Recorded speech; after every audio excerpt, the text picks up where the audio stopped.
Puis le sixième ange sonna de la trompette, et j'entendis une voix qui venait des 4 cornes de l'autel d'or qui est devant Dieu. Elle disait au sixième ange qui tenait la trompette: « Délie les 4 anges qui sont liés sur le grand fleuve, l'Euphrate. » Et les 4 anges furent déliés, eux qui étaient tenus prêts pour l'heure, le jour, le mois et l'année, afin de tuer le tiers des hommes. Le nombre des troupes de la cavalerie était de 2 myriades de myriades. J'en entendis le nombre, et ainsi je vis les chevaux dans la vision et ceux qui les montaient. Ils avaient des cuirasses couleur de feu, d'hyacinthe et de soufre. Les têtes des chevaux étaient comme des têtes de lions, et de leur bouche sortait du feu, de la fumée et du soufre. Par ces 3 fléaux, le tiers des hommes fut tué, par le feu, par la fumée et par le soufre qui sortait de leur bouche, car le pouvoir des chevaux est dans leur bouche et dans leur queue. Leurs queues sont semblables à des serpents, elles ont des têtes, et c'est avec elles qu'ils font du mal. Les autres hommes, qui ne furent pas tués par ces fléaux, ne se repentirent pas des œuvres de leurs mains. Ils ne cessèrent pas d'adorer les démons et les idoles d'or, d'argent, de bronze, de pierre et de bois, qui ne peuvent ni voir, ni entendre, ni marcher. Et ils ne se repentirent pas de leurs meurtres, ni de leurs enchantements, ni de leurs débauches, ni de leurs vols. Contemplez le jugement qui s'abat. Une scène d'une ampleur cosmique où la justice divine se déploie avec une force inéluctable. Le ciel teinté d'un rouge sombre est zébré d'éclairs tandis que des nuages menaçants tourbillonnent. Le sol lui-même se fissure sous la puissance des événements qui se déroulent. Les 4 anges, longtemps retenus sur les rives du grand fleuve Euphrate, sont enfin libérés de leurs chaînes. Leur libération marque le début d'une nouvelle phase de la colère de Dieu. Une armée colossale, forte de 200 millions de cavaliers, émerge des brumes. Une vision terrifiante, une marée de destruction prête à déferler sur le monde. Les cavaliers, protégés par des cuirasses aux couleurs sinistres, le rouge du feu, le bleu sombre de l'hyacinthe et le jaune du soufre, sont les instruments de ce châtiment. Ils sont les messagers d'une puissance qui dépasse l'entendement humain. Leurs montures ne sont pas de ce monde, des chevaux aux têtes de lions, symbole de force et de férocité.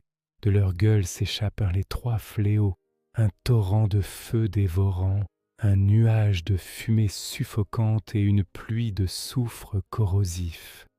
C'est par cette triple calamité que le destin d'une grande partie de l'humanité est scellé. Un tiers des hommes périt, consumés par cette fureur céleste, une démonstration effroyable de la conséquence du péché. Le pouvoir de ces créatures ne réside pas seulement dans leur souffle mortel, leurs queues, semblables à des serpents dotés de têtes, infligent également la douleur et la souffrance, complétant l'arsenal de leur mission destructrice. Chaque détail de cette vision apocalyptique souligne la précision et la finalité du jugement. Pourtant, au milieu de cette dévastation sans précédent, le plus grand des drames se joue dans le cœur des survivants. Malgré la manifestation écrasante du pouvoir divin, malgré la mort qui a frappé un tiers de leurs semblables, les hommes restants s'obstinent dans leur rébellion. Leur cœur reste endurci, fermé à la repentance. Ils continuent de se prosterner devant des idoles inertes, des statues d'or et d'argent façonnées de leurs propres mains, des dieux impuissants qui ne peuvent ni voir, ni entendre, ni offrir le moindre secours. Ils persistent dans leurs voies obscures, s'adonnant au meurtre, aux pratiques occultes, à l'immoralité et au vol. Leurs actions crient leur mépris pour la sainteté et la justice. Cette obstination face au châtiment est peut-être la partie la plus sombre de la vision. Elle révèle une profondeur de la rébellion humaine qui dépasse la simple ignorance. C'est un choix délibéré, un refus obstiné de se tourner vers la source de toute vie, même lorsque la mort est à leur porte. Le spectacle du jugement ne suffit pas à briser leur orgueil. L'univers entier semble retenir son souffle, témoin de cette confrontation ultime entre la justice divine et l'endurcissement de l'homme. La vision dépeinte par Jean n'est pas seulement une prédiction d'événements futurs, c'est un miroir tendu à l'âme humaine, une interrogation profonde sur notre capacité à reconnaître la vérité et à choisir la vie même au seuil de l'abîme. Cette scène est un appel solennel à l'introspection. Elle nous force à considérer la nature du bien et du mal, la signification de la repentance et les conséquences éternelles de nos choix. La 6e trompette a retenti et son écho se prolonge à travers les âges. un avertissement puissant pour tous ceux qui ont des oreilles pour entendre.